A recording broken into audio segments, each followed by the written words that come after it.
నమస్తే ఏవి న్యూస్ కి స్వాగతం. రాజేంద్రనగర్లోని శాస్త్రిపురం అయోధ్యనాథ్ దేవాలయంలో శ్రీ సీతారాముల కళ్యాణం అంగరంగ వైభవంగా నిర్వహించడం జరిగింది. కార్యక్రమానికి ముఖ్య అతిథిగా బ్రహ్మశ్రీ శ్రీ వీరధర్మజస్వామి ప్రత్యేక పూజలో పాల్గొనడం జరిగింది. దేవాలయం అంతా ఆహ్లాదకర వాతావరణం, ఆధ్యాత్మిక దైవ స్మరణ శోభను సంతరించుకుని కనుల పండగగా అమరింది. దేవాలయం ప్రాంగణంలో భక్తుల సందడితో పాటు జయ శ్రీరామ్ అంటూ జయ జయలు కొడుతూ మారుమ్రోగింది. కార్యక్రమంలో అయోధ్యనాథ్ దేవాలయం కమిటీ సభ్యులు పాల్గొన్నారు.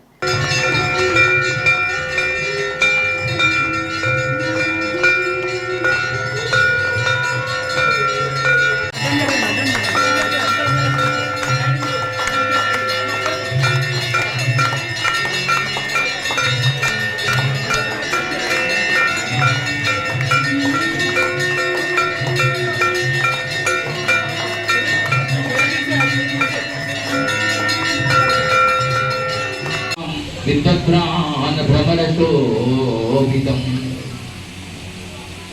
ఓం కృతికి సమానమొక్కటిగా పోదు లింగవచనమిందు లేని లేదు ప్రణవమందు నిల్చె 14 లోకాలు కాళికాంబహంస కాళికాంబ.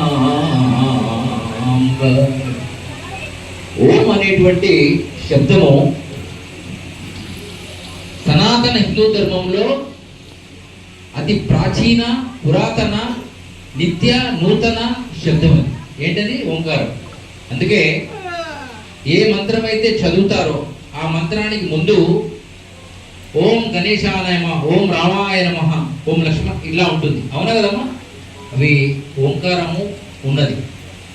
అయితే మనలో ఓంకారం యొక్క నాభి నుండి శబ్దం ఇప్పుడు మీరు మధ్యలో ఆగిపోయారు.